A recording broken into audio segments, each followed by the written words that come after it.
Ladies and gentlemen, it is the Christmas special. A little bit late. Had a lot of things going on over the holidays. I just want to say that your Uncle Sidney and I are very, very disappointed in all of you.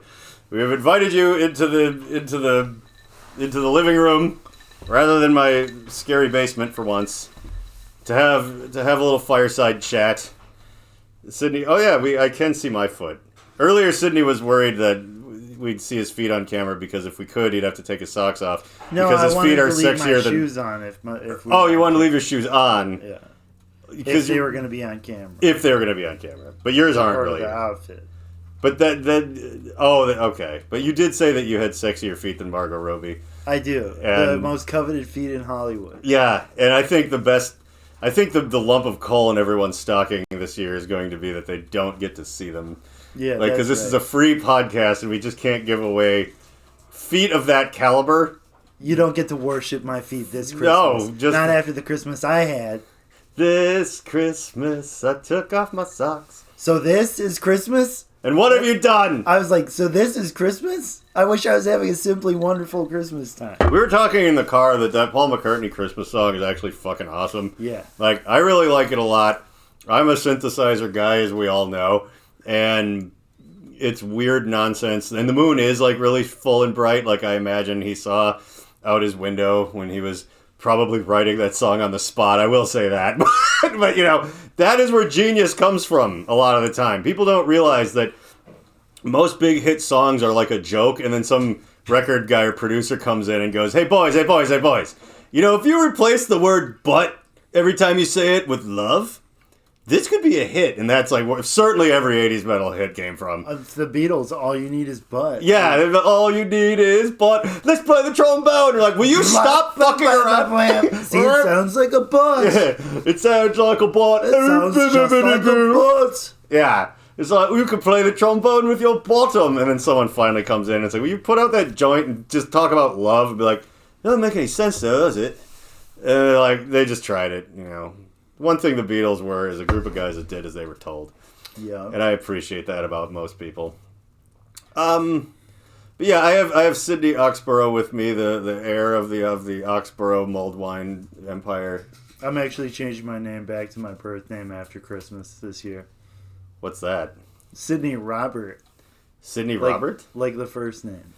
Did you make up Oxboro, or is it just... No, it's my stepdad's last name. Oh. Should we make you a fake identity? Or a real fake... You know, like, I need to be really vague with this. Oh my god. I got paid a rather tidy sum once to help someone who had a bit of a record, but had that thing where the parents got remarried and they kind of changed his name, like, partway through elementary school. But at one point, the old original last name was still on the books. Mm-hmm. So we got him... Someone helped do something and submitted something to somewhere where he got, like, a real driver's license with, like, a different name on it. So whenever the cops looked at it, he wouldn't get, like, picked up by him or whatever. Wow. It's like, it only went so deep. It's like, same social security number and everything. But, like, it was just enough to create that, like, shadow of a doubt where they're, like, trying to serve him papers. And it's like, this isn't this guy. Or whatever, he could get like a slightly more real... He wasn't qualified to do anything, but you know, once those felonies were kind of off the table. I wish I would have done that. I changed my name when I was like 18. I totally could have done that. Just like... I legally changed it to Oxboro. I kind of wish I wouldn't have.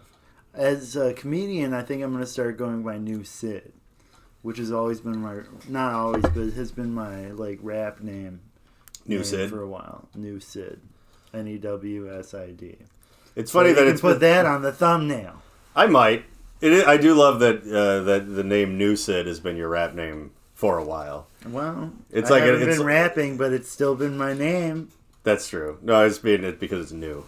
Oh yeah, so that's right. It's not as new anymore. It's like when someone's name is like, you know, like young Jeezy, but they're 47. You know? Yeah, well, Jeezy dropped the young, but most people don't.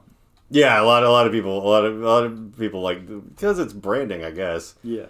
I guess it becomes like post-irony after a while where you are like, you know, it's like young fat boy and you're like a skinny old man. Right, or Lil, like, you know, they're Lil, but then they... now they're dead. Get successful and they blow up to like 300 pounds and they're not little anymore. That's exciting. Has that happened to anybody? All those little guys usually just die of like eating like Xanax and fucking or they have like one album. Usually, Lil. I can't think of any Lil who has like had like a long successful career besides Bow Wow, who dropped the Lil, and then also the Bow Wow. I think stopped rapping to act, and then didn't really act that much. Yeah, it's true. Now that you mention Lil Bow Wow, I realize I haven't perhaps heard much from him in a while. Last I heard was Too Fast, Too Furious. Well, then those characters did show up again in one of the later movies, but... Yeah. Lil Bow Wow. Lil Pump died. Lil Peep is still with us. Well, I always get Lil Pump and Lil Peep confused. Yeah, Lil Pump is very much dead.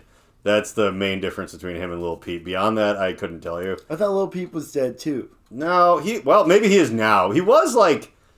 Lil he was Peep like on the Tim Dillon show like a while Bieber, ago, right? but yeah, he kind of looks like... Well, I don't know if he looks like Justin Bieber as much as he looks like the way you imagine Justin Bieber looks like if you saw him once like 15 years ago and haven't thought about him anymore. You're like, okay, like, yeah, he looks like some kid from the suburbs. You'd like to smack him in the mouth, you know? Yeah. But beyond that, that's where the similarities end. And then he's got the... Little Peep is dead. Yeah. Who's alive? Oh, Lil Xan. I'm thinking of Lil Xan. Lil Xan was on Tim Dillon's show, and that's the only reason I know anything about him. Lil Uzi Vert is still alive. Lil Uzi Vert, yeah. Little Pump is alive. I thought... Oh, I did get it backwards. Is it Lil Yachty? Yeah. Yeah, Lil Yachty is still out there. Lil Yachty is ripping off Pink Floyd now. Well, yeah, so he's lost all of his artistic integrity. I mean, his last album, it's cool, and if you're really high, it's really good. I mean, it's good. It's fun to, I don't know, get really high if you're doing other stuff and put it on in the background, I guess. But like everybody's like, it's so innovative. It's like, it sounds like bad Pink Floyd. Yeah, I think, though, that's the thing. Like, bad Pink Floyd is going to be enough for a lot of people who might listen to that kind of thing to go, it's really innovative. Yeah, that's true. Or there are a lot of people out there, as we were almost touching on earlier when we were talking about Nikki Sixx wrote a bunch of fucking Nickelback's hits or whatever, and that I both appreciate and loathe it all at the same time in a weird way that you wouldn't expect exactly. But there are a lot of people out there that do that thing where they're like, okay, for once... I'm going to be the one that figures out this is good, and I'm going to be smart, and but they don't know the difference, and they just gamble and lose. They're just like, I think that this is groundbreaking, and then like, because nobody that likes actual music listens to it, there's no pushback for like half a second. It's like that beautiful moment when something weird happens in the news, and no one's got, and it's a little too weird, so like, you know, like Fox News or whichever end of it you're on, like, they haven't gotten to it yet. Mm-hmm. So the weird anarchy of no one having any talking points where they're like, oh yeah, I think Israel maybe is doing something wrong, and they're like, we're really into this. Like, and here's exactly, and all of a sudden it's like, you get that Wild Westy feeling also when like a record comes out that's maybe a little weird, but being done by someone that just really basic people kind of listen to. Yeah. And they're like, ooh, this is really deep. And then someone kind of overhears it and they're like, it is. And then finally, like, the real people who are like, and not saying that like music reviewers know everything or anything, but your friend that actually knows what they're doing comes over, you know, to smoke weed with you. And there's like, what the fuck is this? Like, this isn't like, brilliant. This is stupid. It's pretty boring, but I guess that's the thing is that what it is that it's an update of like psychedelic rock to this era where nothing is supposed to be catchy or memorable. Yeah, that's a real important thing nowadays. Just like all the like popular music, just like I don't know, like it's supposed to not have any hooks or anything. Like all that TikTok popular stuff. How is that? I mean, I've gotten into funk recently. Oh yeah, and I'm probably behind PHONK, but the aggressive version. Because I've realized that like I don't know anything about it. It's I happened upon it because I was reading an article because I'm 43 and that is how I discover music now. Not like like I was getting blown at this music festival on Molly and this guy with a guitar came out and started shredding over like this EDM track. I'm like, no, I read an article about something and it was talking about how some of the genres of music that are coming out, or whatever it is, some of the new music, it's this has always been true that new recording and whatever technology will create new ideas. Like again, like the Beatles, they were credited with. Yeah, they were credited with like being one of the first things to use the studio as an instrument, and then you get all the way to things like Nine Inch Nails and past that, where it's like, okay, that people really got into using the studio as an instrument, or like Aphex Twin or something. But like, the accessibility of that has now gotten like all these programs that either are already free or just come with Logic, or you can hire it, or it doesn't matter, and it will run on like the cheapest fucking laptop you can find anywhere now. And whatever, so like just like all of these like kids and weirdos are making just this like twisted, sampley nightmare music because the stuff you have access to is like at this point just like limitless. Yeah, I've just been trying to. I spent all day yesterday trying to figure out Logic. I basically got nowhere. Logic is that's not true. I got some. Logic is like, well, and if you ever want to hang out, like I've been using it now for fucking years, and like it's only gotten better. I was stealing it for a long time, and I finally, had $200 a while ago, and was like, I'm gonna get it. So it's. By the way, shout out to Logic too. You buy it once, and unlike a lot of other shitty things, Adobe, you don't ever pay anything ever again, and just magical new things just get added to it as things progress. And like the newest thing they have, which I've been screaming about a lot with people, and I think I'm doing that thing. Like when Midjourney was new, and I was like, "You need to listen to me about." And then, whoa, here we are. And it's like, you probably didn't hear. You weren't using it that early. I don't watch your podcast, but Logic has this thing now, and it exists in other. People have done this before, but I think theirs is really good. And again, if you own a copy, it just magically appeared on it one day.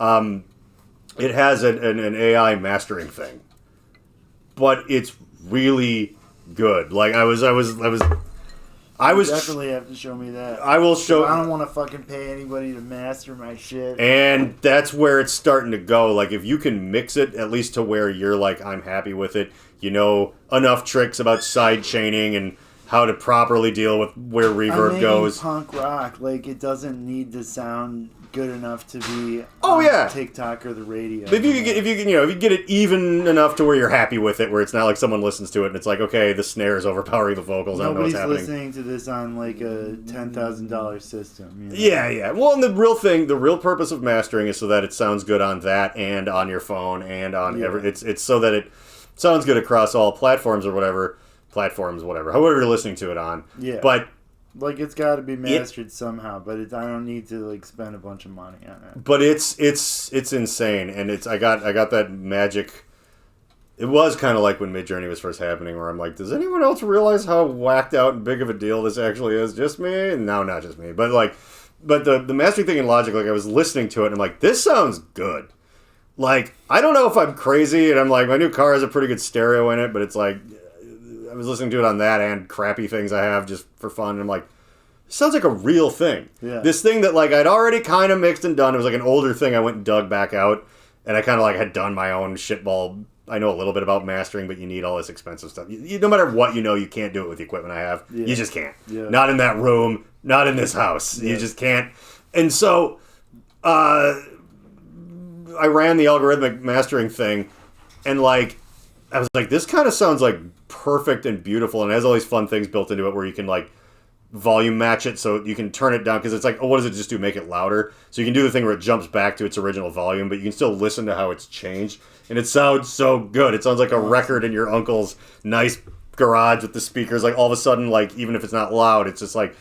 And then I was kind of like looking at forums and things and watching the whole thing unfold. Where there's people being like, this will never blah, blah, blah. It's some like people that had like kind of like a lot of like people on Reddit that have like a lot of karma in these recording things or whatever. Like, guys, like I take all this stuff pretty seriously, and like I kind of don't want it to be this good. This is fucking insane. They just did something here, and then people down at the bottom are like, it's just for noobs. It'll never be. I'm like, okay. But like, as far as everyone that's not a stupid asshole, like or fucking gearheads. And... Yeah. Like. Or like real gearheads who are like, well, I'll be goddamned. Oh yeah, real gearheads. I guess I mean that's the thing is like people who have like a investment in student loans in the industry already are the ones that talk shit. Oh, of course, because they don't want it to happen like so badly, and but yeah, it's a goddamn miracle. Like it's crazy, and like so, like literally, like I hire myself out for people that I know, and I'll like produce and arrange stuff for them, and it's like a side hustle hobby that like it keeps me doing music, but like. I was pretty tenuously connected to like I'd kind of given up, and like that came out, and now I'm like I'm gonna try to like just make a whole record every other year, cool, and just keep doing it because now I can. Awesome. Like it's all the stuff. Also like the new samplers that came out for it and stuff where you can mangle shit. Or cool. I gotta take a lesson from you for sure because I really want to start making some cool shit with it, but there's so much going on. There is a lot, and it's wonderfully I would say. Intuitive and user friendly, but once you get into it, like there's a lot. It is just like someone like opening up Photoshop for the first time in front of you, and you're like, what do I like do? Yeah, you know. But it's like once you get into it, you're like, oh, okay, like it's pretty straightforward, and it's blah blah blah. But yeah, if you want to hang out, we can. Sweet. I can show you around. I forget. I have all this like knowledge that I wish was like lucrative somehow about recording stuff. I've realized over the years just from the amount of times I've broken down on the side of the road on tour, I know a lot about how car engines work. You make YouTube videos about it. I guess maybe I could put it on this channel. I could try to do an actual niche YouTube because all of my YouTube stuff is just like me screaming and making like gross animation or something. That, like it could actually be like the only thing I ever watch YouTube for anymore is like to learn how to do stuff. So it's like, well, what if I added to that a little bit? Exactly. And then was like a little bit kind of sassy and funny along the way, so people would be like, "That guy, yeah, we'll listen to him." I'm gonna try to fucking around and make some meditation music and with those synthesizers because I want to start making guided meditations for YouTube. You should do that because there's so much of that out there, and like I can't stand most of those voices. All the like Australian meditation. That's not fucking relaxing to me. I know, it makes me want to like... Relax and close your eyes. Oh, I see you've played Knifey Spoony before. Yeah. Yeah, it just makes me want to fight Homelander or something. I can't, Australia's not a relaxing place. He's Australian in real life. Is he? The guy that... Anthony Starr. I didn't know that. I know that the butcher guy talks like he's a Australian guy. He's Australian in real life, and he does a British accent in the show. Yeah. Oh, he's faking. Yeah. He does that, oh, blimey. But really, I think he's an Australian guy. He must be, because all of his things where he talks in like an American accent, like there's people who are very good at that, but once you know, you realize how hard they're trying to, like House, you know, where he's a British actor. Dude. And you're I never knew until I knew, but then once you know, you can kind of tell how like put upon it is. Like, I always it's knew good. Because he was like a comedian, you know. Yeah, Hugh Laurie was in. So like I knew who he was. I was like, Blackadder. That's a bad American accent. Like I don't think that like the way that House always over enunciated everything. Well, here's the thing about that. You can hear the Benedict elocution Cumberbatch, lesson. Doctor Strange, I think, is good. Oh, Tom Holland, Peter Parker, that's a really good one. He's convincing, yeah. He's got a little bit of New York in it. Well, because but the butcher guy, he was Bones on the Star Trek redos. You know? Oh, that's right. Like, all I got left are my bones. Oh, yeah. But I love him in that role, and I love that. Like, I love the way they did that character. But going back, I think you can kind of hear like, what are you talking about? Like, he's like faking a bit. The best part though is like, here's what I love about this country we live in. You and I kind of care about music and diction and speaking and podcasts and comedy. So it's like, we're going to catch stuff like that. Like, most people are like, hey, Hugh Laurie is British? Like, they didn't most know. People, like, also... There's like, okay. They're like, I don't speak American. That sounds American to me. Well, that's exactly right. All of those people fool basically everyone here. But anyone, no matter how good you are at it, who like go and does like a British accent over there, they'd be like, Gordon, well, get off it, you donut. Like, they would know immediately that you were like faking it. Here, like, no one has any idea. They're like, It's paradoxical because I took American English seriously, but that makes me the fucking idiot. Yeah. Well, it makes you a colonizer. for one. Well, Or yeah. getting all into anything American, really. It makes you the problem. Well, I'd speak Yiddish if I could, but nobody taught me it. I wish they would have, because I don't speak it, but I would listen. Yeah. I would love to hear you I just tried like learning talk. it on Duolingo, but you have to learn. You basically have to read Hebrew and speak German to really speak Yiddish. Yes. But like people in Russia were like my ancestors were speaking Yiddish probably. Like people in Russia were speaking it, and like Jews spoke it all over the world that we lived in at the time. Yeah. But yeah, it's like based on German. It's basically like a German vernacular dialect. It is amazing when you start getting into languages, particularly ones that have like slightly different alphabets. You know, it's like where it's like if it is something that like Russian and then something that's like an offshoot of Russian, Yeah. that's like a sub language or something. You're like, you know, it's like my boss is from Palestine, and like he'll talk on the phone and stuff, and I've like tried to pick up words from him. It's fucking impossible because it's so... You realize how easy it is to learn to speak Spanish and French and stuff when you actually try to learn a language where it's like the letters and alphabet, like none of it is like Mandarin Chinese or anything. You're like, okay, it turns out that like I probably could like listen to like an Italian thing like in my sleep and do Rosetta Stone and probably come away able to like ask where the bathroom is and maybe get a driver's license over there. But it's like kind of going like, oh, maybe I can sort of pick up Arabic. It's like I listen to him talk all the time and I still have no idea like what, like, you know, like I he's like told me a few things where I'm like, oh, what's this, what's that, and it was like I kind of remember what he tells me. But it's like when I hear someone speaking Spanish, it's like I never took it, but I know enough people who have taken it and I've listened to it enough and whatever where it's like kind of familiar. And I took a lot of French, so I know that sort of well. So when I hear someone speaking Spanish, I can kind of go like, okay, I think I kind of know at least part of what this guy was saying on the phone to his friend or whatever.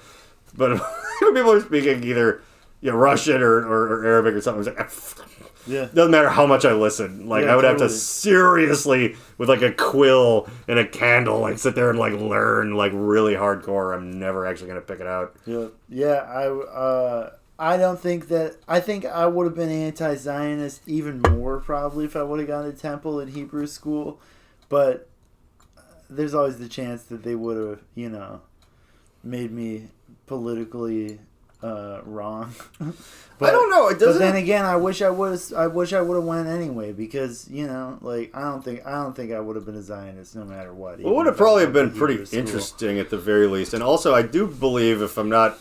And see, this is what I don't know. This is where, like, this particular conflict that's going on, slightly one-sided as it may be, is like a weird dry run of the American, like, propaganda machine just going bingo bits because, like, no one knows what they're even supposed to believe. Like, I know what I'm supposed to believe as an American Jew, but yeah, I understand why. But there's a lot of American Jews that are like, we're like really not about what's going on here. Totally, but I don't know how many. I don't know. Is that just some on the news? Honestly, well, or is that's it the mostly thing about American everybody? Jews is that most of us are not religious, and like true, I've heard that we invented atheism. You know? Yeah, well, that's why I always said when I was gonna once I get old, like I'm old, but like really old, like old where it's like the importance of having some sense of community in your life might buy you another 10 years.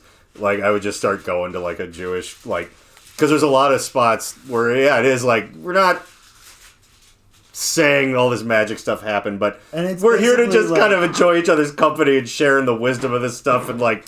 It's not really about worshiping anything, and I'm like, I could do that. It's the thing that's happening in Christianity, and it's the exact same people behind it. Like, it's evangelical. It's like evangelical Christianity created Zionism, basically, and like, honestly, I don't understand if people are really religious Jews, why they would believe that it's time for us to take over Palestine. Instead of saying, I believe in God, and I believe that God said, get the fuck out, and don't come back until I say so.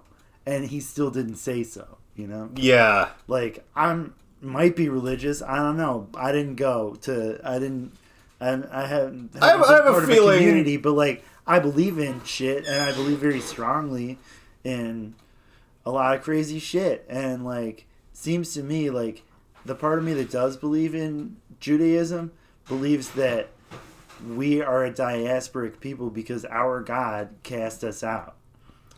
Yeah, that's a fun religious narrative of like, most people's thing when they're religious is that they're the most important special magic people in the whole world, and you got to get on board or whatever. But having your actual, there's a realism as far as the way the world actually works, and that's our greatest to having a belief thing where it's like God kind of fucked us over. It's like that's realistic, and we're giving that up. That's life. Israel is giving, like, when people become Zionists, or like, that's what Israel is all about, is basically giving up our whole identity, which is that we're the most oppressed people on earth.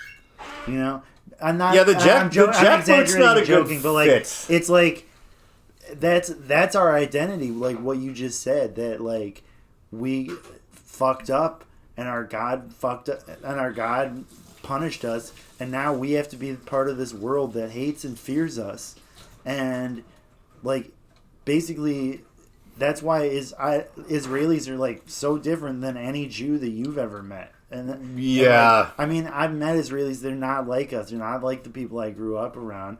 And like, I don't know. I know that our ancestors came from the same place in Europe, but I also know that a lot of people there like camped out there the whole time, waiting for white people to start bombing it and let us take over again. Yeah, well, to me, humanity is a single multi-cell organism that's elaborate enough where things like the way an intrusive thought, can travel in your own mind. Yeah. Ideologies travel through this multicellular mega organism that is all of humanity on Earth. For sure. And when looking at it like that, the way that you can go like, well, yeah, like I'm an American Jew and I think this, and a lot of people agree and whatever, but it's like, who the hell are these people over there? They're like a weird like HIV virus, which masquerading as like, yeah, I think we're saying that this is this. Yeah. But it doesn't mean that it is. It's the propaganda machine that wants you to think all Jews believe this, and that even that those Jews believe this, like it's the propaganda machine that is turning, and it's like it's the honestly George W. Bush propaganda machine that's still in perpetual motion. Yeah, and that's where this all really rose to power. And he was a huge Zionist, and like the type of Christianity that he came from believed that part of getting Jesus to come back is taking Israel back for the Jews. When in reality, I think what the prophecy says is that when Jesus comes for the first time, I mean, when the Messiah comes for the first time, then we get to go back.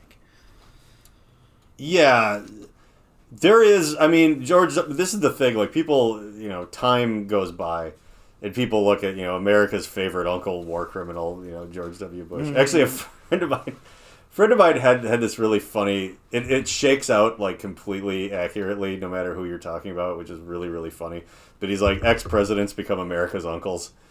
And like, but it's like, there's your creepy uncle, there's your weird religious uncle, there's your cool uncle. Your creepy uncle that likes young girls and pretends to be really rich, but really he's just like super in debt. Got a hairpiece, and and like Barack Obama's like, your family was a little weird because he was black, and now he's everybody's favorite. They become America's uncles. But George W. Bush definitely like didn't. I don't know. Like, I'm not going to say every ex-president deserves to be America's uncle, but they're looking at him as like the wrong uncle. He was the guy that, because people are like, oh, he did Iraq, and I'm like, I don't even know if that was his call. Like, that's not how things work, and I think we know that. But the thing about him, I saw Vice, but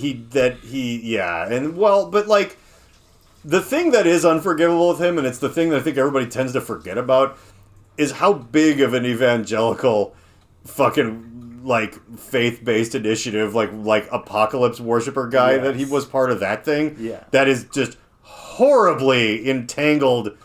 Look, There's conservative That's what the deep ideas state that is are now. fine on their face, but none of that matters anymore Yeah. because for like the last 30 or maybe 40 years, the evangelical death cult just got all mixed up into it. So even if you're like, honestly, this policy's kind of okay, and I'm like, that's cool. If they're in charge for a second, they're going to start putting women in like weird birthing camps. They like we already- just can't. They already took over the Supreme Court, and they're already fucking... Yeah, they are a fungus. Like, it is not... But that's the problem. Like, George W. Bush is one of the biggest first people to make that worse. Yep. And that, to me, I'm like, yeah, Iraq, whoever was in charge at the time, it's kind of like everyone with Biden and Israel. It's like, see, if it was Trump, I'm like, oh, finish that sentence. Whoever... How would that have been any better? That's the... Al Gore would have taken us to Iraq, too. Oh, for sure. All of this stuff, it would Because just that's be the job. He would have had to. Yeah, it's bigger than the seat. Yep. It's bigger than, like... It wouldn't have been a personal father and son vendetta like it was for W, but... But nevertheless, like he was such a big, like, the reason, when you talked about the evangelicals being Zionists, and that's because they kind of, like, it's like a prophecy or whatever, it's like, they're not joking about that. And it's the thing that I despise about a lot of people's belief systems is that they actually believe them. Mm-hmm. Like, to me, that's like a problem. Like, I believe things, but I'm willing to kind of be like, oh, I guess that didn't work out. Never mind. Yeah. Like, people are like, no. See, it'll be good when the world ends, because then we all get to go to heaven, and then, like, blah, blah, blah. And I'm like, that's funny. That's a crazy thing your book says. Like, that's true, though. It's a really real thing that you need to get on board with. I'm like, oh, damn it. You have people in the presidency. That's horrible. Yeah. And, yeah, like, but that makes perfect sense, where it's like, aren't a lot of people that generally are in that camp sort of anti-Semitic and whatever? And they're like, yeah, that has nothing to do with Israel. That is 100%. They're like, it's part of the thing where we think we'll get raptured if we start World War III and Israel's at the middle of it or whatever. Yep. And won't they be disappointed when that doesn't work out? And I keep saying on this podcast that I would love a World War III that goes a little bit like World War II, where it's going to be rough, but not really so much for everyone living continentally in the United States. Everything else is going to blow up.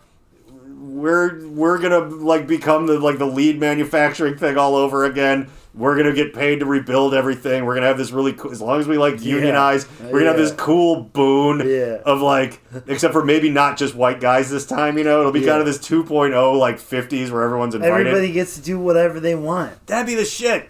Be like, yeah, we had this great as long as it's productive. Mid-century, you know, thing. But yeah, it's like, yeah, that's communism. I know. That would be Everybody great. Gets to do whatever they want as long as it's productive. Productive to who, though? Never going to happen in America. That's never going to happen anywhere. And part of the reason that that's never going to happen in America is because it's communism. And so people are against getting paid to do whatever you want because it's communism. Instead of thinking, hey, that sounds like a good system.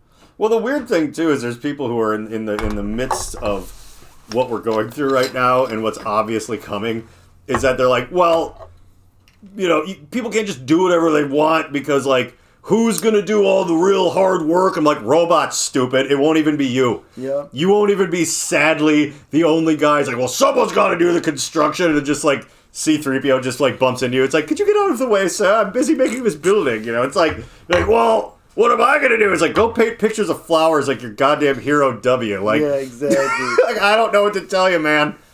Like, just take Oxycontins and let the robots jerk you off. Like, I don't see any downside to any of this except for the fact that we're going to absolutely stick a shotgun in our mouth between right now and when we get to just do nothing. You know, like, except for get, like fed heroin-soaked grapes by a harem of, like, robotic women that are indistinguishable from real ones or whatever. Mm-hmm. Like, it would take, like, 5 years, and in between that, they're going to go, well, you don't have jobs, so you just get to die. Yep. And I'm like, damn it! If we could just bridge the gap. Yeah, it's like Star Trek. There's, like, 200 years of apocalypse and dystopia before that's so they accurate, invent the though. warp drive. Yeah. It's so, the whole Star Trek thing where, like, I love the episodes where, like Next Generation, where Q brings them back to the weird, like, the early 22nd century, where they're, like, having all these, like, drug wars with Asia and stuff, and they're, like, he's in this robotic chair, like, having this, like, kangaroo, like, theater court, whatever thing, just like firing automatic weapons off, and like oh yeah, everything was like that forever. Like we were like worse than whatever we imagined the Klingons to be for like a while, because at least they have like a system of honor and stuff, whereas like we just went insane for like 200 years, and then finally got to like the Bernie Sanders future or whatever that we don't deserve. We were like basically like in the original series, like up until 50 years or something, or 100 years before that, we were the planets that they're visiting and have to like obey the Prime Directive because these planets are so primitive. Yeah, like we'd only just gotten kind of like invited to the party, and then by the next generation we've been involved a little bit more involved for a little bit longer and everything, but like. And then the subtleties, a lot of those series and movies, like humans are still kind of like out of their minds compared to like Vulcans and people who have been advanced for way longer and stuff. Like, but yeah, that's kind of like circling back to like why we're in the study, talking about how disappointed that we are in everybody. It is that I think ultimately I didn't know where we were going with this at first, but it's that we really truly.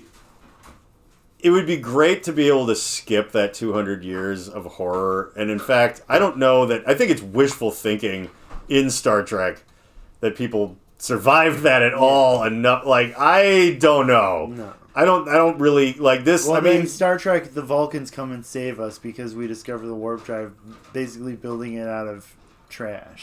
Yeah, and it's like this big testament to, like, the plucky human innovation that can exist. And I think that, like... I don't know. The optimistic part of me is like our Vulcans in this case is like artificial intelligence being this thing that actually somehow or another like decides that getting everything fixed and figured out is its prime directive somehow or whatever. And it's like I can't say that would happen or not or whatever. But I think, and I was saying this in the car, this is really what I wanted to bring up, that it's becoming election season again.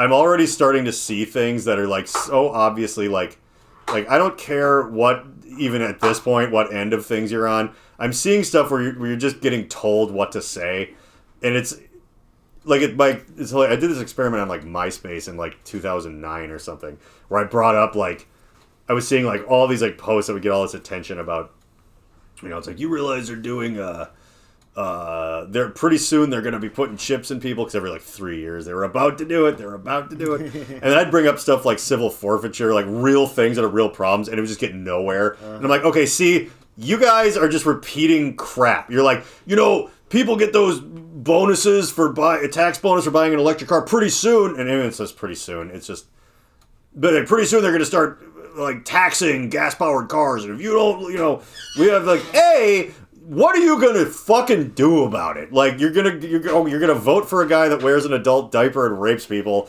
and then you're still gonna like get fucked over however it was you were worried about, probably worse. Yeah.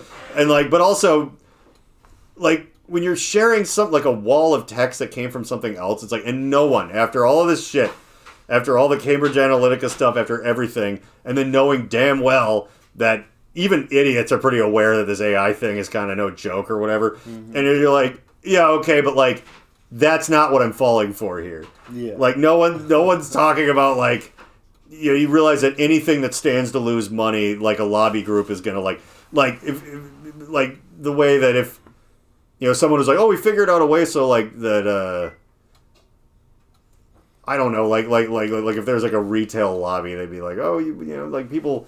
We got to make it so more people's packages get stolen, so they stop going to Amazon or something. It's like every business works exactly like that, and some of them are trillion-dollar companies or whatever. So it's like there's like real stuff that's bad that no one ever talks about, but then it just comes up like again, it's like, oh, AI art is taking stuff away from artists. I'm like, okay, yeah, the camera already did that. And also, you're not a paid artist, and also like. What is this gonna do? And have you looked at art lately? Have you looked at what most art that people are paying for is lately? It's basically AI is doing what they're doing better, where they're just taking stuff that people already did and putting that together anyway, which is what art is. But that like basically it's like the Etsy-fication of art has already happened. Which is like it was already crap. With Little Yachty in the earlier is that it's all just like, this is art. And it's like, oh, okay, yeah, I consume art. Instead of like, nobody's trying to make great art because that's not what it's about. It's about making money. Right, and fine art is about money laundering. Is that AI is not taking away the great human inspiration that art has actually represented throughout the centuries. It's just taking away the opportunity to make an easy side hustle on Etsy. Which it also isn't, because China like already did that. Like, They'll never be able to replicate this shit. You know? Oh yeah. They'll be able to replicate a person who's basically a replicant in the first place. Yeah, and that's the thing though. Like, people are going off about things. Like, let's say, like, I'll put myself into the shoes of someone who's like on Facebook right now. Maybe he's going to respond to this, which happens, and they're like, people need to stop with the AI art thing. You're basically telling the world, hello, I don't understand how anything works. I'm adopting a bunch of talking points that were probably fed to me by an AI algorithm because they know what gets me fired up.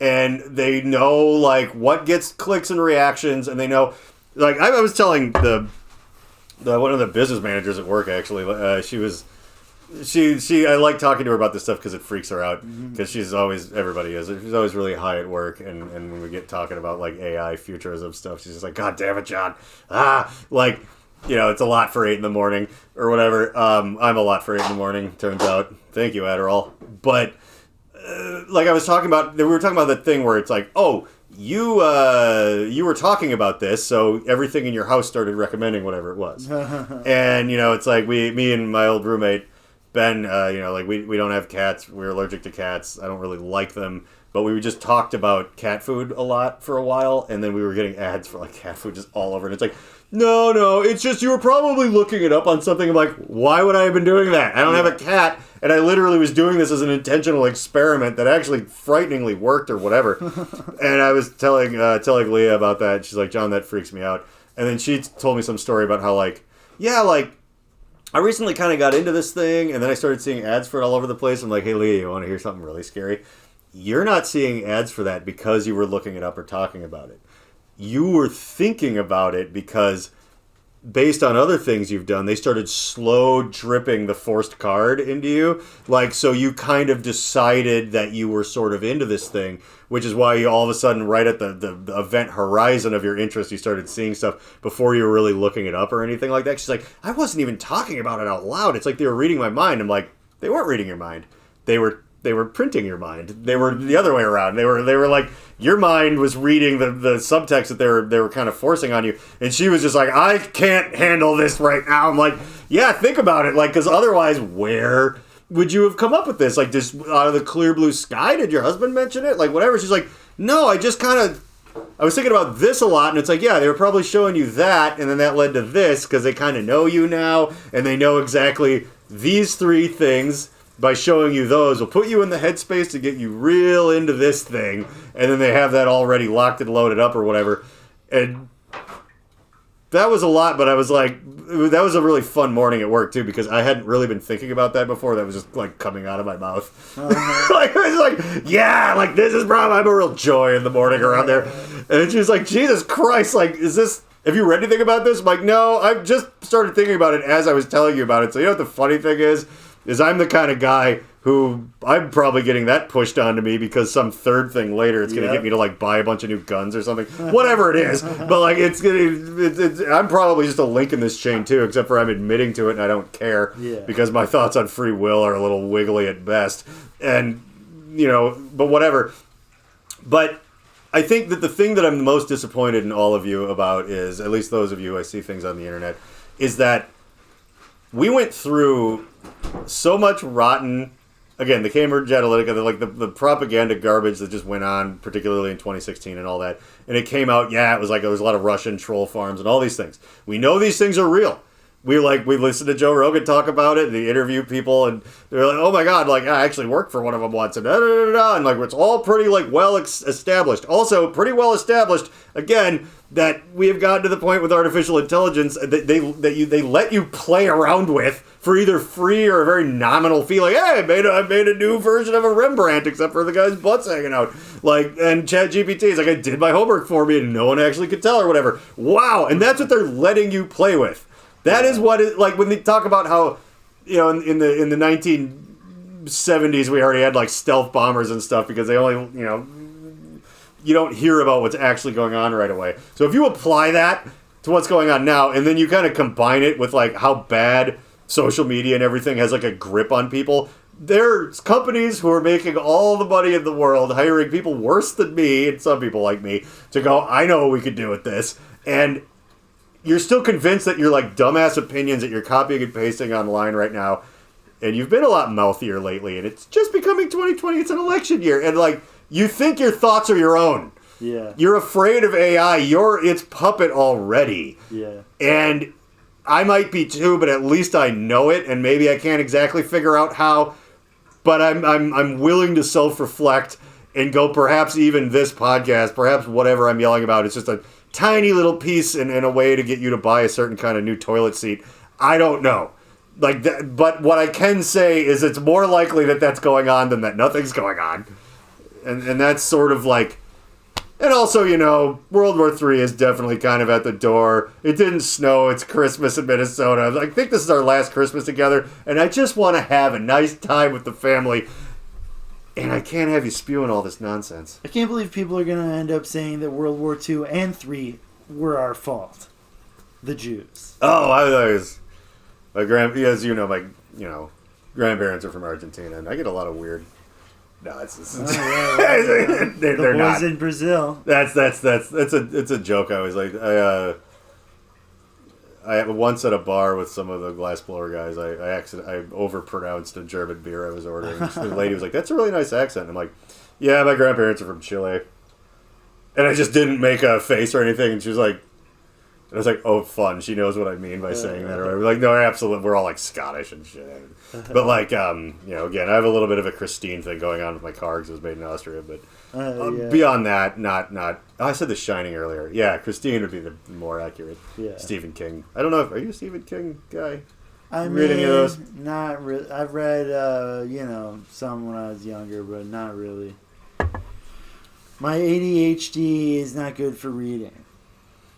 I used to be able to read. I used to love to read. Ooh, but I audiobook. think my ADHD developed like in my 20s and 30s. I think it was like later trauma that did it. I think it That was could like be. work probably.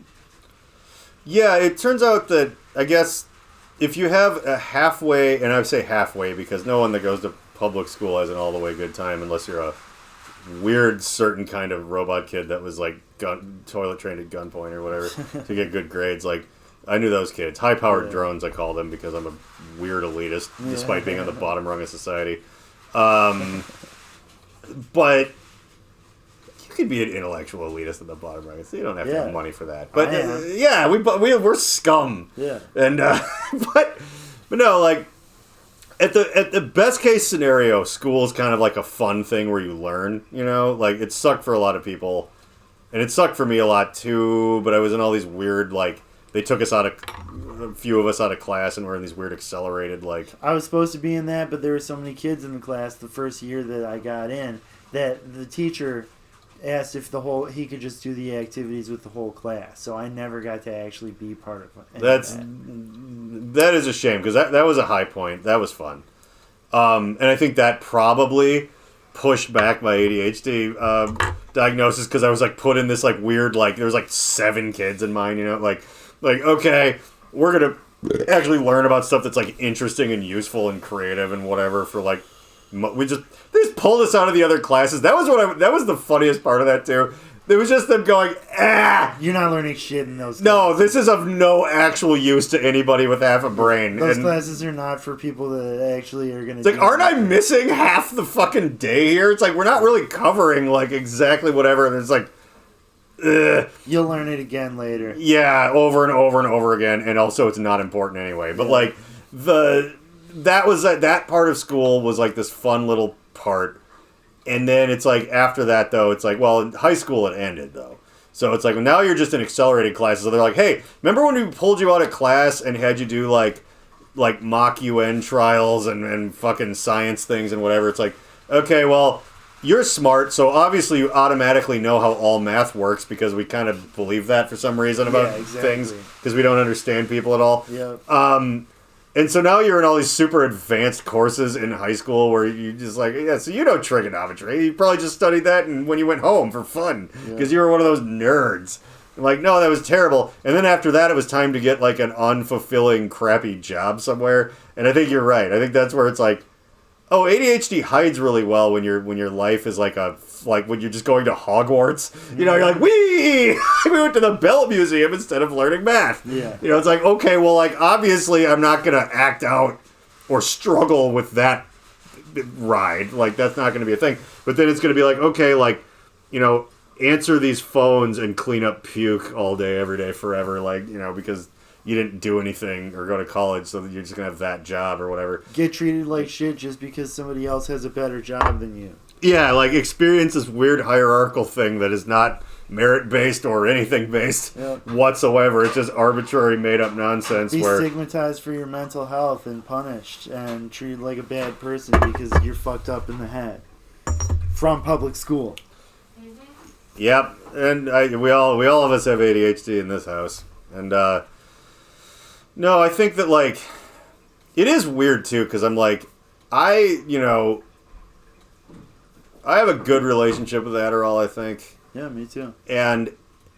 But like 100%, like if I'm just like making music, even on a bit of a deadline or something that I truly enjoy, like night will turn into day. Like I used to be like a crazy, like obsessive insomnia addict or something.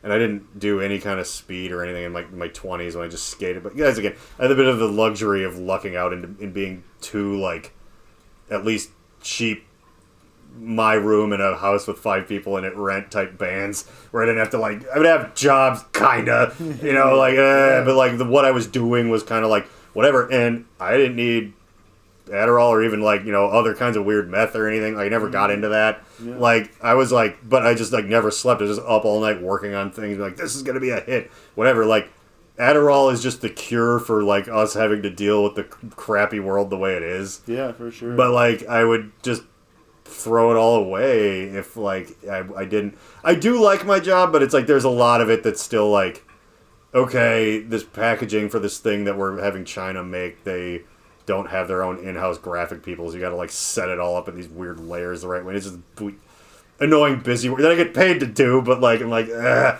so that like, you know, we can go through like the cheapest possible company, and I'm got bonuses and things. It's fine, but it's like I don't like. I like kind of being creative, and I like talking to my wacky boss about ideas and things, and my coworkers are fun.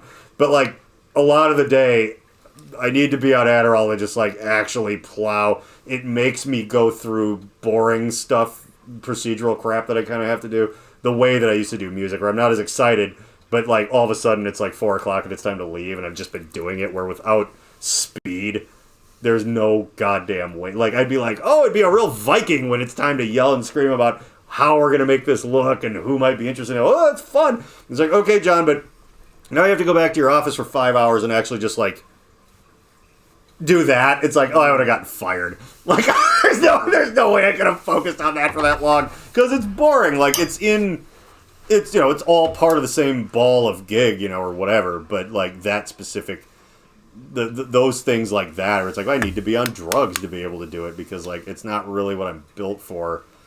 But I'm lucky, period, to have a fucking creative job at all. One where I have like a house and an automobile and such. Like, that's crazy. That's fucking really lucky. That's like, I feel even a little gross and cringy kind of, not that I'm bitching about it right now, but just saying that I need to be on drugs to do it is like, makes me feel a little bit bad. But it also makes me kind of go, hey, the world should feel a little bit bad because like that's as close as you can get to a fun creative job is you still need to be on speed half the day to do most of it if anyone's going to really pay you enough to eat food and live. Yeah. Like you can't just be whimsically creative and like all day long and you'll just... You and I would do so well with some sort of like weird technocratic communism where we just get paid to screw around all day because it's like I wouldn't... Some people would just die of like boredom. Be like fucking, I don't know what kind of shit I would do, but I could come up with fucking ideas for stuff, for useful stuff if they just fucking put me in the room, you know what I mean? I was thinking about this the other day. A friend of mine was talking about her it's like her parents are kind of elderly, and her mom has an older sister that's still alive that she talks to. It's almost like a grandma. Like, kind of like a grandma, but it's like her aunt. Who's, like, retired and everything. But she was saying that, like, she, this gave me some, like, weird hope. Like, either I'm a bit older than my wife, and she makes the real money and whatever, so it's like, I imagine there might be a funny little place in the future for all of my bitching that John, once again, is the luckiest boy in the world. Is like, you know, you're like 59. Honestly, between the two of them, why don't you do you like your job still? Just stay home. Just fuck it. But I was like, okay, what would I do? Would I write albums? Would I just whatever? I'm getting a little old at that point. Like, but anyway, my friend was talking about her grandmotherly aunt, and it's like between kind of having a little bit of like a church community, which I was talking about, going on a walk with some of her friends from that every day, and then she like starts making lunch, and then cleans up after lunch, and then whatever, and then like starts making dinner. I'm like, I could kill half of my days just cooking everything. Like, we're not ever getting McDonald's again. Like, I'm just gonna be like, yeah, I'll like watch something on the internet. Like, I'll work on a remix. It's like, oh, I gotta start making lunch. It's like, for tomorrow, you know, like meal prep those. It's like, hey, honey, you're still going to work. I'll make you whatever. Come home, I start making dinner.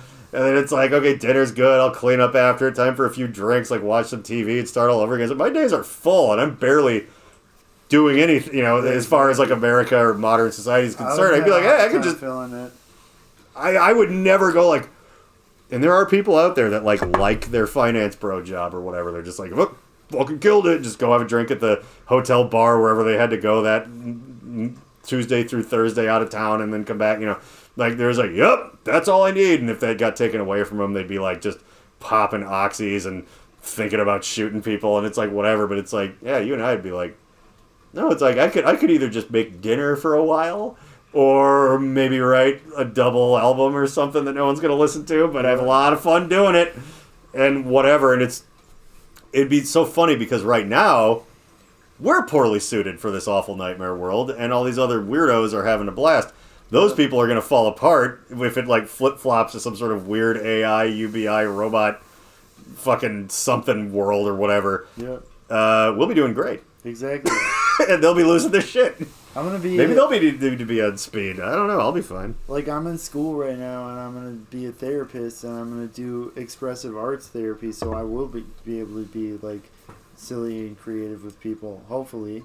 But I'm still gonna hate it because it's still a job that I have to do every day just to stay alive, and I don't want to stay alive, and I never wanted to be alive. Yeah, life is a lot like. And a better job is not going to change that. And, like, moving to New York is not going to change that. I was, you know, it's like, when I was a little kid, I stopped wanting to be alive. And that's it. You don't go, there's no going back from that when that's what a little kid wants, you know? That's true. You grow up into a person that just wants to die all the time. And I can do a bunch of cool shit, but that's not going to change it. And it's like, honestly, if the system fell down, that would fucking change it, because that would take down what made me like this. You know, it's like finding the patient zero, and then all the other zombies wake up. Yeah, which is like, that's why I prefer zombies to be dead already. Doesn't make sense for living people to turn into infected. I don't like that infected. Yeah, those zombies aren't whatever. as fun. I don't love that either. I also wanted to say that I like thriller zombies. Adderall, like, for me, treats, like, a lot of my different co-occurring disorders, and, like, I don't spiral out into, like, I can, like, have thoughts instead of just, like, being trapped in a spiral of suicidality. That's what it does. Day. And, like, I also am so fatigued from my depression that it's the only thing keeping me awake. Yeah. No, and I can funneling or bottlenecking the thought spiral. Yeah. Is what it does for, like, I don't. It's interesting. The thing that I think you and I differ on is, like, I get really sort of maudlin and melancholy about life But I also have sort of like a weird lust for it too. But yeah, me too. Managing the Ferris wheel of just like useless thoughts and like using a chemical to narrow it down to a laser beam is like I don't know, I like if I had gotten stuck into different circumstances and was given Adderall like earlier, I'd be like probably be like the Wolf of Wall Street. Like I've gotten more financially literate and stuff, and we've talked about this before, and like where I'm like, yeah, like I have like dividends coming from I'm making off of not doing anything what like I would have been making at Target in 1994 like an hour, like sometimes like but no one ever explained any of that shit to me, and it seemed horribly boring and like nothing. I'm like, yeah, that'd be cool, but I don't give a fuck. And it's only in the past few years where it's just like, well, now I'm kind of just like on speed where it's like, it turns out like I'm sort of a smart guy, but I'm like a fucking broken shotgun where it's like, yeah, but it doesn't matter. But then it kind of in the last few years is like, I just don't know if I'd started off at like 20. Yeah. Like, we're just loading you up with Adderall. Just be like, I'd probably already have been indicted and then gotten rich again off of the book tour by now. I would have gone all the way up and all the way down and all the way up again, rather than just like a little bit up recently. Me too. I never got on. They never let me have it until this year. I've been on it less than a year, and I'm in grad school finally. Yeah. Because finally I can. I could have gone to grad school right after college if I had been on Adderall back then, like I should be. But I'm not hyperactive, so I don't have the hyperactive part of the disorder because I wasn't allowed to be hyperactive when I was a kid. You and Alexis too. Well, and they were also finding out that girls and women, I guess girls because it presents differently, way differently, because and everyone of society mostly, and because of hormones and stuff. I think it's more that than society. I think it's kind of because me and another friend of mine who both again kind of got diagnosed recently. We're both told that we presented from all of our stories and things more like how Alexis would have in school of like being kind of more just like withdrawn and weird and like that's. But then when you're a guy, it's like no one really questions. It's like like girls need to be helpful and flirtatious and da-da-da. It's like she's withdrawn and weird, but they still would like ignore it. Yeah. But then when dudes weren't like. Didn't have like a Bart Simpson haircut and banging pots and pans together. It'd be like, well, you obviously don't have ADHD because you're not acting like that, and you're in all these honors classes. Like my buddy he's like one of the richest people I know now. But like every time I did act like that, I got emotionally abused, so I stopped acting like that. It really taught you to just be like, okay, and then so it was impossible for the classic diagnosis of like ADHD to work because it'd be like, well, that's obviously not what's going on here. The problem is that. In 6 out of the 8 subjects you're in a day, you're really smart, and then in 2 of them, you just get real lazy out of nowhere. Yeah, real lazy. You see, you just suddenly between English and arts during math, all of a sudden you get real lazy. Yeah, the problem is you're lazy. You don't work as hard as I do, as hard as the rest of us. Yep, and that's. Hang on a second. I just don't care about bullshit. No, me neither. I just can't care about bullshit. I mean, I love like now with Adderall, bullshit. I can. Yeah, it is kind of sucky. But the other thing is like we can't. There's that wonderful song that I don't know. Probably Dean Martin didn't write, but "You're no one until somebody loves you." Yeah, and he talks about how like I've never been anyone.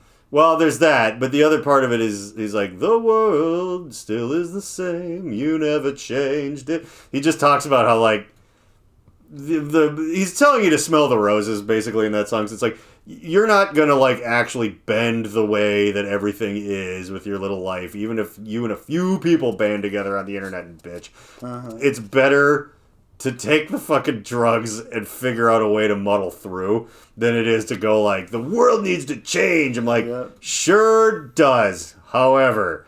A lot of people would lose trillions of dollars if it changed to fit my needs. Yeah. So I'm a little bit suspicious that it won't. Yeah. And that they should just jack me up with speed, and God willing, I can fake an injury. And not to use it all the time, but just have a free-flowing access to some perkadoodle-doos or whatever. Dude, just to take the old edgeroo off. Nah, I mean... They had diagnosed me with substance use disorder, so I could never get prescribed anything good, which is why I could never... get prescribed Adderall until finally they started dropping all that shit and diagnosed me with PTSD once it wasn't a reserved category and I wasn't stealing valor by being diagnosed with it. I have a little bit of swollen valor. That's my problem. All right, so I think to wrap up this optimistic love-in by the fire, it has been 1 year, or sort of at least. This is the first podcast since Christmas, and last Christmas, my parents gave me this book called Dear Asshole, and I've been over it and over it and over it. And here's the thing, I mentioned it during Christmas, and the fun part is my folks, they watch this, and apparently all the way to the end every time, because they know all my opinions about Dear Asshole. But here's the thing. Like, my mom was like, hey, you seem to have a bit of a burr in your side about it, but, like, I don't know what that means. But you know, your dad just thought it was funny. And I'm like, well, I think it's funny, too. But the problem with this book is that how? Like, in what way is it like? See, that's and are you we laughing never at it, or are you laughing with it? and you can't possibly be laughing with it. Like, that's just weird. Like, it has to be. If my dad thought it was funny, he also has this bizarre meta appreciation for this thing. Now, I'll give a bit of a benefit of the doubt. It's very possible, because I didn't pursue it all that, and then maybe I'll talk to them again. It might have just been that he saw it, and it just said, Dear Asshole, and he didn't open it, and he thought... I admit that I might be ensnared by that, too. Yeah. Where I'm like, Dear Asshole, well, that's hilarious. Like, oh, I guess it's a thing where you tear out letters and give it to people, but who cares? Like, it's just this book at the bookstore called Dear Asshole, and that's funny, and maybe John will like it, I don't know. And it could be that simple. I might be overthinking it the way I do in my drug-addled brain. What? It's a funny book. It's a funny book, huh, Dear Asshole? Whoever starts a letter, like, you write a letter called Dear Asshole, who are you talking to? You got a good sense of humor. You'll figure it out. And I did. And I used it on this podcast to the chagrin and joy of a smaller amount of people. But, like, anyway, we're a bit over time, so I'm going to do the thing where I read. But I think I'm excited about this one already, as I've told everyone in Sidney that I don't read ahead, you know? So, like, I don't know what each page is going to be, because occasionally I've agreed with this book, which is the weirdest thing. Like, here and again, where I'm like, wow, it's making a good point, which really makes the rest of it even harder to understand. But this one is Dear Asshole Lifeguard. And I'm tingly at the possibility of, like, do they think lifeguards have had it too good for too long? You know, it's like, or are they going to complain that they're not doing their job and letting people drown? And honestly, it could go either way, which is fun. Literally taking them down a peg. Yeah, you think you're all high and mighty on your big tall lifeguard chair, and you had that whole Baywatch made about you. Man, it must have been interesting to be like a not hot lifeguard when Baywatch was huge. I don't think there were any at the time. Maybe I think it was pre-not hot lifeguards. I guess, like, I mean, at the risk of being slightly controversial, you have to kind of be in good shape to, like, be able to swim and rescue drowning people. And despite what... You really should have worn that Lizzo shirt just for this. Yeah. It turns out that people in good shape tend to be sort of attractive, even if genetically they're not as attractive. Like... It just kind of turns out that if you're like a really strong swimmer that can save a life, you might be kind of hot. Like, it's almost as if health and exercise look good on people. I don't know. That's David controversial. Hasselhoff wasn't really either. Well, yeah, he wasn't handsome in the face. Or the body. No, but the hair really held the whole thing together, I think. That's true. And there was did you ever watch the Critic, the cartoon with John Lovitz? It's crazy that he never had long hair on Baywatch also, because didn't he on Knight Rider? No, he still had It was short. He had the same haircut on Knight Rider. He just had that shaggy 80s guy hair. Wasn't it like a curly mullet? I feel like perhaps... I'll have to look it up. I feel like David Hasselhoff has never had a different haircut. Yeah, you might be right. It was kind of a fade sometimes a little bit. It was a little bit shorter and back. Maybe he shortened it down a little. He had that like that Mel Gibson Lethal Weapon thing in Knight Rider. But Mel Gibson had a little bit of a mullet in Lethal Weapon. That's true, but I think more in like the later ones. Oh yeah. Like I think that he still just had that like the titular Lethal Weapon. The amorphous amorphous sort of curly 80s guy action hair. Yeah. That I think Hasselhoff had the exact same one. And yeah, I mean but he was in shape. Yeah. He could run in slow motion. Yeah, he was in fine shape. And like He wasn't jacked or anything. no. And that's before you had to be. Yeah, you just had to be Before we all had to be. You had to believe that he could successfully float. You know what I mean? Like, he couldn't be all, like, dehydrated, ripped, like Hugh Jackman in the weird later Wolverine, movies. Like, yeah. If you were too vascular, you were just going to sink to the bottom. Yeah, that's true. You needed a little bit of a... You just needed a little bit of covering in order to, like, survive in the harrowing world of a lifeguard in Venice Beach. Where the fuck even were they? Like, was it a scary? Malibu. They were Malibu. Yeah, I think it was Malibu. I remember the episode where they learned about like skin cancer, where they were like going. Oh, yeah. They had to go tell people to like Lieutenant stop Stephanie using. had it. Yeah, they were going around and yelling at people on the beach. Because, by the way, it was a perfect example of how everything works right now, where the minute someone learned about something, they just started going around screaming in everyone's face to change what they're doing with their life. They're like, don't use baby oil, whatever. But the best with the extras that were like tanning with baby oil. It's like everyone thinks of like Pamela Anderson as being kind of this. Well, they're right, but it's like the breast implant, like early '90s, like bimbo lady or whatever.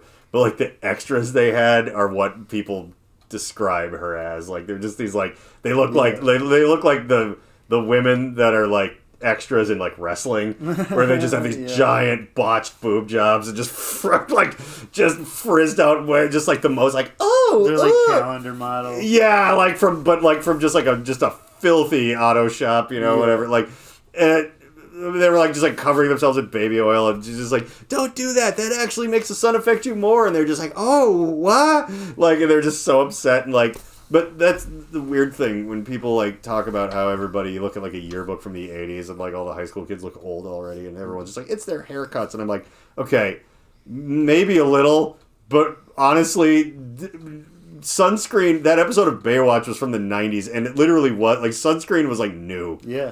Like people were like, no, you don't put sunscreen on your face. You just go outside and go sailing all day and like just breathe salt water and look at the sun. Kids are supposed to run around out in the sun all day without anything. We didn't have anything. Yeah, so we they're had just to run around in the sun all day. burned to shit or whatever. And like, there were people, and yeah, there's even things in like the Simpsons, like it's like dorky to like put like zinc on your nose or whatever. Yeah. And you're like, it's like, oh, what a nerd. Now everyone's like, no, are you out of your mind? Like, my face is where all my Instagram money comes from. Of course we're going to... That's not nerdy. That's like I'm doing hot chick stuff and putting on sunscreen. Like, that's just a given now. So I'm like, no, those people were aged as shit. Like, people looked like coal miners in the 70s because of the cigarettes and the sun. Yeah. And responsibility. I was people like kind of... I admit it, there's a little bit of salt and the pepper in my beard or whatever, but there's a lot of people when I'm like, I'm 43. They're like, really? I'm like, no sun, no cigarettes, no responsibilities. It's amazing what that'll do for you. For me, tons of cigarettes. And I still look all right. You do. I think it's because I didn't think you were my age when I met you. I thought you were a lot younger than me. So yeah. So that's a compliment. But I've got I think you probably we all are. We're just children. Like that's actually like my immaturity is really what they're like. No, you look like shit, but you act like an idiot. So I thought you were like 31. So like if you act old and you feel old, you look old. And if you don't act old and you don't feel old, then you don't look old. Yeah. If you start feeling old, then you start feeling old. If you act really immature all the time, you won't look old, and you'll get a lot of inappropriate attention from younger women, and eventually you can marry one of them. Waka waka. That's why I'm trying to get a master's degree. That's the way to do it. You might almost qualify for a minimum wage job once you have one of those. Exactly. Because we live in America right now. Then I can have a single income that is 75% enough instead of 50%. That's the American dream, that extra 25%. It's like really bridging the gap. All right, let's read Dear Asshole and get the fuck out of here. All right, Dear Asshole Lifeguard. I see you over there, pacing back and forth with your little red buoy like you're the world's most influential authority on water safety. So that's the direction they're going. They're just shitting all over the lifeguard for doing their job. Get over yourself. I'm not breaking any of your stupid rules. So take... Oh, I see what happened. They're not just mocking the lifeguard. The lifeguard, they were running around the pool, and they were like, don't do that. And they're like, do you know who my father is? And that's what this is. Okay. He works for a book publishing company. I'm not breaking any of your stupid rules, so take your bottle of white zinc, see, oxide, and your stack of Baywatch DVDs, and go lecture the toddlers in the kiddie area. See, they're not at the beach, they're at a pool. This person was running. Every time they mention DVDs or some kind of current technology in this book, I remember, oh yeah, this is not like from the 90s or whatever. Yeah. Like, this book just feels like the kind of books that were just all over the place in the 90s. Yeah, like the early, like you buy from like B. Dalton to read on the toilet or whatever. Yeah, or like you like comedy, like people give you as a kid because you like comedy. You're a silly little man. Like you want to read this funny book? You want to read this Dave Barry book about? You have a dark acerbic sense of humor. Yeah, you'll enjoy his like takes on Hot Dish. Like that's gonna be a thing you'll have fun with. You'll like it almost as much as you like that Calvin and Hobbes. I had all the books of that. Yeah. Go lecture the toddlers in the kiddie area where it sounds like you belong, lady. But you may want to hit the gym while you're at it. Ooh. You weigh 100 pounds. Oh, too skinny. How is your puny ass ever going to rescue anything anyway? So we know one thing now. And there's nothing like wrong with this inherently. But there's no pictures. There's no way to know who wrote this book, and I'm building a Robert Mueller style, profile. So this is a larger woman. I was thinking a jock. No, it's two women. If they're real people at all, which is up for grabs, I don't know. But just for the benefit of the doubt, that they're real people. But going to a guy, you're too puny and you need to hit the gym. Yeah. How are you going to rescue anything? Those are the words of a certain sort of angry person of a larger carriage. Yeah. And this is the first real insight. Not that I'm going to hyper focus on it, but like figuring out who the fuck these people are has been a big thing for me. Somebody who's still pretty unwieldy when they're floating in the water. Yeah, and they're not going to... We know a few things about them. They already weren't going to cooperate, but if they were like at 110 pounds, like... Yeah. They put on that 10. They used to be a gymnast, and then they got older. It's like, oh, and they complain, and you're like, you look great still. Yeah, that's not who this is. Even if that person was kicking and fighting, you could get him out of the pool for sure. This is someone who, like, is a large person with short hair who, when they get drunk, is a problem for, like, bartenders or bouncers at a bar. Because they have to throw them out, and they're big and wily enough where they're a real threat, but they're a woman, so, like, you have to be real careful, or you know what they're going to say. And, like, they're going to throw a big floppy Oprah arm, like, punch at you, and if you block it a little bit too enthusiastically, now you're Hitler and a hate criminal and all that. And, like, I don't know, like, I wasn't certain about that until just this page. 1 year hence. So you may want to hit the gym. How's your puny ass even going to rescue anything anyway? Yeah, not everyone is huge, lady. Unless a horseshoe crab is struggling with the rip current, I doubt you will be any help. Horseshoe crabs live in the water. They'll be fine. Cheerio. That's weird. P.S. Stop blowing that whistle. P.P.S. You can't run in slow motion, so don't even try. That's the second Baywatch reference. Oh, yeah. So that's... Yeah, it's like they're talking about DVDs, but they're talking about Baywatch, like... Well, that's that magic, that's 2011. That when this came out, Baywatch, was a product of the 90s, but it's still, it's only... that Pam and Tommy movie did huge numbers. I can't believe Baywatch ever went off the air. If it was started 5 years later, it'd still be on, I feel like. Yeah. Grey's Anatomy's still on.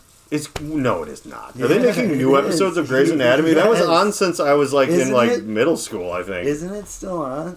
I don't know. Maybe it ended a couple years ago, but I think that the idea, there's a lot of things where you kind of give it a pass if it ended around COVID. That's as good as it's still being on now. I think because they thought it had to revolve around David Hasselhoff. Grey's Anatomy? Mitch Buchanan. No. Oh. They should have brought him in. But... Yeah, I think Grey's Anatomy would have been a lot better with David Hasselhoff just like rubbing like octopus repellent all over his hairy chest. Just find a way to have something to do with the ocean. Eating a cheeseburger off the floor. Yeah, I love fucked up mess, David Hasselhoff. Me too. I don't. Way more relatable, that's for sure. I think so, and I don't know. I feel like now that we're adults and looking back on that, and I haven't thought about it in like a million years until you brought it up, but now I kind of wonder if that was PR. I did because you know how his kid was like, videos. Dad, you're embarrassing yourself. Like he had the kid, and it was like on like I think if you what I need is access to like the charts and graphs that like PR companies have, I want to be able to go, oh, look, like, David Hasselhoff's career was finally starting to, like, stagnate a little bit, and then he had this, like, drunk cheeseburger video where his kid is, like, crying and begging him to get sober, and he's like, you shut up, and whatever, and then he gets sober, and it's this redemption arc, and it's, like, just conveniently, it's kind of like how right towards the end of Occupy Wall Street, like, identity politics got real big, we're like, hey... Go get it, boy!